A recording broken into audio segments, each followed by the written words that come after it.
Mapagpalang araw po sa inyong lahat. Welcome to DJ Sean Stories. Turn on your notification bell, like and subscribe para sa crime stories araw-araw. Sa kuha ng CCTV na iyan, makikita ang isang babae na naglalakad at kuha ito ng June 26, 2025. Mula nga noon, hindi na nakita pa ang babae sa CCTV. At makalipas ang halos isang taon, natagpuan ang ginang sa gitna ng malawak na gubat, wala ng buhay at may baril sa kanyang tabi. Sa ating ang storya ngayon, ito ay naging usap-usapan sa Amerika at maging sa ibang parte ng Pilipinas. Dahil ang ilang mga scientists ay misteryosong nawawala o namamatay. Ay nga sa ilan, posibleng sila ay may ginagawang mga nuclear weapons o hindi kaya may ine-eksperimentuhan umanong mga alien o nag-aaral tungkol sa mga UFO. At isa nga si Melissa sa mga nawala at pinaniniwalaang na may ginagawang top secret sa kanilang bansa. Ang babaeng biktima sa ating storya ay kinilalang si Melissa Mondragon Casillas, 53 years old. Ang pamilya Mondragon ay isang prominenteng pamilya mula sa Taos, New Mexico. Nagtapos ang babae sa University of New Mexico. Mula nga sa masaya at buong pamilya si Melissa. Nang nakapagtapos, nagtrabaho si Melissa sa 3 magkakaibang kumpanya bilang executive assistant at business manager. Kalaunan, umibig si Melissa sa isang lalaki na si Mark Casillas. Ang pagmamahalan nga ng dalawa ay nauwi sa kasalan at nabiyayaan sila ng isang anak na babae. Hands-on na ina si Melissa at halos lahat ng kanyang oras ay kanyang inilalaan upang palakihin ang kanyang pinakamamahal na anak na si Shera. Kitang-kita din sa mga larawan sa social media kung gaano kamahal ni na Melissa at Mark ang isa't isa at hindi nga makalimutan ng babae na batiin ang kanyang mister tuwing kanilang anniversary. March 2023 na nagtrabaho na nga si Melissa sa Los Alamos National Laboratory bilang isang administrative staff. Ang laboratorio na ito ay world-renowned nuclear research facility at kilala ito dahil dito nagmumula ang mga kemikal na ginagamit sa paggawa ng nuclear weapon. Maging ang kanyang asawa na si Mark ay dito na nagtatrabaho, ngunit magkaiba lamang sila ng departamento. Inilarawan nga si Melissa ng kanyang pamilya bilang mapagmahal na ina, asawa, maalaga at mabait. Noon pa man, hilig na ni Melissa ang iba't ibang outdoor activities. At magkasundo nga sila ni Mark tungkol dito. Paborito nila ang mag-hiking sa iba't ibang lugar sa New Mexico. Bukod doon, kinagigiliwan din nilang libangan ang paghahunting. Ang mag-asawang Melissa at Mark ay mga experienced hunter. Sa tuwing sila ay nasa gubat, hindi maaring wala silang trophy mula sa hayop na kanilang napaslang tulad na lamang ng bull elk antlers. Nang lumaki na si Shera, maging siya ay isinasama na ni Melissa at Mark sa paghahunt at naging family bonding nga nila ito. Simple man pero tahimik at masaya ang pamilya ni Melissa, Mark at Shera. Subalit isang araw, ang katahimikan na ito ay nabasag dahil sa misteryong yumanig sa kanilang buong pamilya. June 26, 2025, minaneho ni Melissa ang kotse nila ni Mark upang pumasok sa Los Alamos Laboratory at dumating sila bandang 6:30 ng umaga. Ang routine nga ng mag-asawa ay ida-draft off ni Melissa si Mark ng gusali ng kanyang trabaho at saka siya pupunta sa kanyang sariling building. Matapos nga ang kanilang shift, susunduin na ni Melissa si Mark upang sabay silang umuwi. Subalit ng araw na iyon, iba ang mga nangyari. Bandang 6:20 ng umaga, lumabas ang puting kotse ni Melissa sa kanyang trabaho at sa loob nito nandun ang babae. Kasabay nito, nag-send nga ng email si Melissa sa kanyang boss na may nangyari sa kanyang anak kaya siya malilate sa pagpasok. Subalit ang totoo, wala namang nangyari kay Shera. At pag-uwi nga ni Melissa, nagulat pa si Shera nang nakita ang kanyang nanay dahil ang alam ng ginang pumasok na ito. Tinanong nga ni Shera ang kanyang nanay kung bakit ito umuwi. At ayon nga kay Melissa, naiwan kasi niya ang kanyang work badge. At ayon sa salaysay ni Mark, nakita niya na inabot ni Melissa ang work badge niya sa guard nang dumaan sila sa gate. Sa bahay, sinabi nga ni Melissa na paglulutuan niya ng agahan si Shera. Nagtaka ito at tinanong ang kanyang nanay kung hindi ba ito babalik sa kanyang trabaho. Sinabi nga ni Melissa na since late naman na siya, hindi na lamang siya papasok dahil marami din naman siyang kailangan gawin sa kanilang tahanan. At bandang 11:00 nga ng umaga, kinailangan na ni Mark ang kanyang kotse pero hindi sumasagot ng tawag si Melissa, bagay na ipinagtaka ng lalaki. Ilang minuto nga bago mag-alauna ng gabi, nahagip si Melissa sa isang CCTV. Sa CCTV na ito, makikita nga si Melissa na naglalakad papunta sa pinagtatrabahuhan ni Sharon. Nagtungo nga ang ginang doon upang bigyan ng tanghalian ang kanyang anak at saglit silang nag-usap. Matapos iyon, nakatanggap nga ng tawag si Mark sa supervisor ni Melissa at hinanap ang babae doon. Dito na napagtanto ni Mark na wala pala sa trabaho ang kanyang asawa. Tinawagan nga ni Mark si Shera upang kontakin si Melissa kung hindi siya masusundo nito. Nag-text naman si Shera at sinabi sa kanyang tatay na ayon nga sa kanila, sinabi ng kanyang nanay na makisabay na lamang si Mark sa kanyang katrabaho. Bandang 2:30 ng hapon na nagtaka na si Shera dahil ang mga text niya kay Melissa ay green bubble lamang o hindi niya nababasa. Ibig sabihin ang cellphone nga nito ay walang internet connection o naka-disable ang message. Nag-alala na nga si Shera kaya umalis siya ng kanyang trabaho para umuwi. At pagdating ni Shera sa kanilang tahanan, napansin niya ang puting kotse ng kanyang mga magulang at nakalak ang pinto ng bahay. Natagpuan nga ni Shera sa loob ng kanilang bahay ang wallet, mga susi at 2 cellphone ng kanyang nanay pero wala doon si Melissa. At ang isa pang nakapagtataka ay ang magkaparehong cellphone ni Melissa ay nasa factory reset na. Sinubukan nga ni Shera na ilagin ang iCloud account ng kanyang ina pero nag-iba na ang password ng iCloud account. At makalipas ang 2 oras nang umuwi na ang asawa ni Melissa na si Mark at dito na nga sila tumawag ng mga otoridad upang i-report ang pagkawala ni Melissa. At ayon nga sa investigasyon ng mga otoridad, napag-alaman na may problemang pinansyal pala ang mag-asawang Melissa at Mark dahil sa kanilang mga utang. Pero ayon sa salaysay ni Mark, maayos ang kanilang pagsasama at ni minsan, hindi ito nagsalita sa kanila na iiwan na pala silang mag-ama. At sa paglilibot nga ng mga pulis sa loob ng bahay ni Melissa, napansin nila ang pares ng boots ng pagmamay-ari ni Mark. At ayon nga sa lalaki, matagal na niyang hindi ito nagagamit. Pero napansin ng isang pulis kung matagal na itong hindi nasuot ni Mark, bakit meron itong putik? Wala namang nakitang bakas ang mga pulis kung merong nangyaring struggle o labanan ng puwersa sa loob ng bahay ng mag-asawa na posibleng sinyales na may nangyaring krimen. Subalit may mga gamit na nawawala na pagmamay-ari ni Melissa. Ito ay ang kanyang toothbrush, reading glasses at sunglasses. Ayon sa mga interview ng pamilya ni Melissa, nawawala din ang gamot ng ginang para sa kanyang sakit na thyroid na tinatayang pang 70 araw. Nakausap naman ng mga pulis ang isang kaibigan ni Melissa na nagsabing nakita niya umano ang ginang bandang 2:00 ng hapon sa State Road 518. Ayon sa lalaki, ito ay nakasuot ng pantalon at jacket pero napansin niyang mas payat si Melissa noon. Nakumpirma naman ito ng mga pulis dahil sa isang CCTV kung saan makikita nga ang isang babae na naglalakad sa kalye. Nang na-realize nga ng mga lalaki na iyon si Melissa, hindi niya agad nahinto ang kanyang kotse.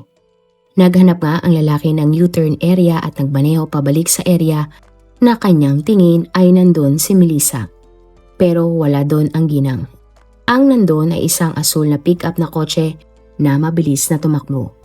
Nang tanong nga si Mark at Shera kung sa tingin nila nasaan si Melissa, sinabi nga nila na naniniwala silang kusan ni Melissa ang kanyang buhay dahil sa dami ng mga problema at stress. Ayon kay Mark, nang nawala nga si Melissa, nadiskubre niyang malaki na pala ang pinagdadaanan nitong stress. Posible na umano na hindi na kinaya pa ng kanyang misis ang mga problema kaya umalis na ito at nagpakalayo-layo.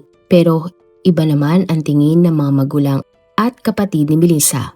Ayon sa kanila, naniniwala silang may nangyari ng masama sa babae at biktima ito ng isang karumal-dumal na krimen. Sinabi pa ng mga magulang ni Melissa na walang dahilan para iwan ng babae ang kanyang buhay. Ang mga magulang nga ni Melissa ay nagsagawa ng search parties upang hanapin ang ginang. At ayon nga sa mga articles online, may hidwaan sa pagitan ng mag-amang Mark at Shera sa pagitan ng mga magulang at kapatid ni Melissa. Dahil dito, hindi nila inimbitahan ang mag-ama sa search parties para sa nawawalang si Melissa. Meron din silang ginawang Facebook group upang i-update ang mga taong kasama nila sa paghahanap kay Melissa. Iba't ibang lugar na nga ang pinuntahan ng pamilya ni Melissa upang siya ay hanapin, ngunit bigo silang matagpuan ng babae. Maging ang mga bundok o gubat ay hinalughog na ng pamilya ni Melissa upang siya ay hanapin. Ipinakalat nga nila ang missing person poster na naglalaman ng larawan at detalye ni Melissa sa iba't ibang lugar at sa social media. Sa social media nga may mga nagsabi na baka naghunting lamang umano ang ginang dahil siya nga ay isang hunter. Subalit ayon sa mga kapwa hunter ni Melissa, hindi daw hunting season ang buwan ng June kaya hindi aalis si Melissa para manghunting. Hindi din tumigil ang mag-ama ni Melissa na sina Mark at Shera sa paghahanap sa ginang. Ilang araw, linggo at buwan nga ang lumipas subalit hindi pa din natatagpuan si Melissa. Napakasakit nga para sa mga magulang ni Melissa na hindi nila nakikita at nakakasama ang kanilang anak. Sa isang maikling video, nanawagan nga sila na sana tulungan sila kung sino man ang may impormasyon na makapagtuturo kung nasaan na si Melissa. Naging sentro nga ng investigasyon ang dating kasintahan ni Shera dahil sa kakaibang kilos nito. Noong 2022, na-aksidente si Shera sakay ng minamanehong kotse ng kanyang ex-boyfriend na si Diego na ikinasawi ng best friend ni Shera. Mula nga noon, naging agresibo na si Diego kay Shera at maging si Melissa ay pinagbabantaan na nga ng lalaki. Ngunit sa huli, walang ebidensyang natagpuan laban kay Diego na may kinalaman sa pagkawala ni Melissa. Napunta naman ang duda ng pamilya ni Melissa kay Mark nang sabihin nito na hindi si Melissa ang nakitang naglalakad sa Road 518 at inutusan nga ang mga pulis na huwag imbestigahan ang tungkol sa babae na nakunan sa CCTV. Bukod doon, napansin din nilang tila sinisiraan ni Mark ang sarili nitong asawa makalipas ang ilang linggo na nawawala si Melissa. Sinabi nga ng lalaki na si Melissa ang dahilan bakit sila lubog sa utang. Napag-alaman din na binago ni Mark ang lock ng kanilang bahay 3 araw matapos mawala ni Melissa. At kaduda-duda nga ito para sa pamilya Mondragon dahil bakit naman ito gagawin ni Mark. Sunod-sunod din ang post ni Mark sa Facebook na mga mensahe para sa kanyang misis. Dito nga ikinuwento na ni Mark ang mga pinagdadaanan nila ni Melissa at sinabing malalampasan din nila ang lahat. Hanggang sa nauwi nga sa nakakalungkot na katapusan ang halos 1 taong paghahanap kay Melissa. May 28, 2026, isang hiker ang nasa Carson National Forest. Maya-maya pa ang hiker na nooy ay nasa McGriffin Ridge area ay may napansing kakaiba sa ilalim ng puno. Nang nilapitan ng hiker ang nasa ilalim ng puno, napaatras siya nang nakita ang isang labi na pawang buto na lamang. Agad na tumawag ng mga pulis ang hiker. At pagdating ng mga pulis sa lugar, sinimula nila kaagad ang investigasyon at dinala ang labi sa laboratorio. Natagpuan din ng mga otoridad ang isang baril sa tabi ng labi. At makalipas ang 2 araw, May 30, 2026, kinumpirma nga ng pamilya Mondragon na ang labing natagpuan sa kagubatan ay walang iba kundi ang nawawalang si Melissa. Ayon sa mga reports, may tama ng bala sa ulo ang biktimang si Melissa pero hindi nila tinukoy ang naging sanhi ng pagkamatay ng ginang. Dahil dito, iba't ibang spekulasyon nga ang naisip ng mga sumusubaybay sa kaso ni Melissa. Ang iba ay sinasabing posibleng kinuha ni Melissa ang sarili niyang buhay dahil sa baril na nakita sa kanyang tabi. Sinabi pa ng mga netizen na baka kaya iniwan ni Melissa ang kanyang mga personal na gamit dahil may plano niya itong kunin ang sarili niyang buhay. At para nga sa iba, baka aksidente ang nangyari kay Melissa sa gubat. Ngunit mari namang itong pinabulaanan ng mga nakakilala sa ginang. At ay nga sa kanila, maraming alam at experience si Melissa sa wilderness at kagubatan, kaya para sa kanila hindi ito na aksidente. Meron naman nagsabi na posibleng biktima ng pamamaril si Melissa. Wala ngang pagsidlan ang lungkot ng pamilya Mondragon at ng mag-amang Mark at Shera dahil hindi na nila kailan pa makakasama si Melissa. Isinama nga ng mga conspiracy theories ang pangalan ni Melissa sa isang listahan ng humigit kumulang 10 hanggang 12 taong May koneksyon sa US Defense Space Technology tulad ng NASA, nuclear research na namatay o nawawala sa loob ng nakalipas na taon. Kumalat nga sa mga balita na si Melissa umano ay isang nuclear scientist na may hawak nga ng mga masiselang sekreto ng Amerika. Subalit ito ay walang katotohanan dahil si Melissa ay nagtatrabaho lamang bilang administrative assistant lamang sa laboratory.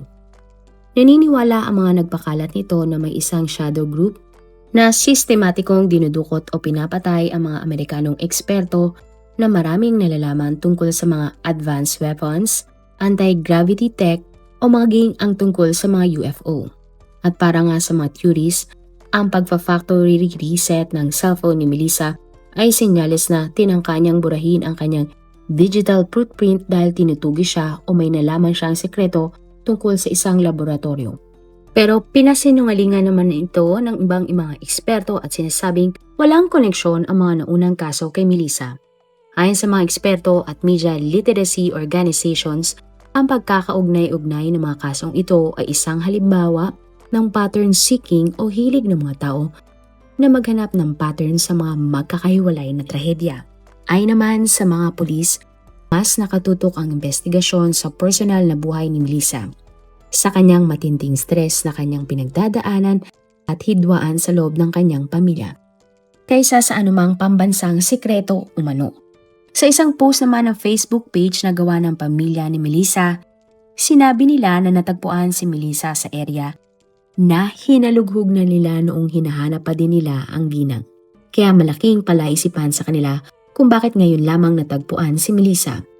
Sa sumunod nga ng post ng kaparehong Facebook page, sinabi ng pamilya Mondragon na sa kanilang nakalipas na 11 buwan ay may nakalat na silang ebidensya at salaysay ng isang witness na nagtuturo umano sa asawa ni Melissa na si Mark bilang sospek sa pagkamatay ng ginang. Ay nga sa pamilya Mondragon, lahat ng kanilang nakalap na mga ebidensya ay ibinigay nila sa New Mexico State Police. Umaasa nga ang buong pamilya na ngayon natagpuan na ang labi ni Melissa. Napapansinin na ng mga otoridad ang hinala nilang may kinalaman si Mark sa misteryosong pagkamatay ni Melissa. Git nila, wag na sanang baliwalain ng mga pulis ang mga ebidensyang kanilang hawak at wag daw sana maniwala ang mga otoridad sa sinasabi ni Mark na bigla na lamang lumayas umano ang ginang. Nanindigan nga ang pamilya Mondragon na hindi nila tatanggapin ang paliwanag na kinuha ni Melissa ang sarili niyang buhay, lalo na at walang ebidensyang nagsasabi tungkol dito. Nagpapasalamat nga ang pamilya Mondragon sa mga taong tumulong sa kanilang paghahanap kay Melissa. Hiling nila ngayon, mahanap na ang labi ni Melissa, pagdasal nga ng lahat na makamit na ni Melissa ang hustisya. Dagdag pa nila, pinag-aaralan na ng mga abogado ng pamilya Mondragon ang isasampa nilang kaso sa mga otoridad dahil naniniwala silang hindi tama ang paghawak ng mga pulis sa kaso. Kasalukuyan pa rin sumasailalim sa masusing anthropological and forensic examination ang labi ni Melissa sa New Mexico Office of the Medical Investigator. Hindi pa naglalabas ang gobyerno ng opisyal na cause and manner of death ng ginang. Sa ngayon, wala pang naaarestong suspect o person of interest ang mga otoridad hinggil sa nangyari kay Melissa. Naghihintay nga ang lahat ng final na autopsy report upang malaman na nga kung may kumidnap o pumaslang kay Melissa.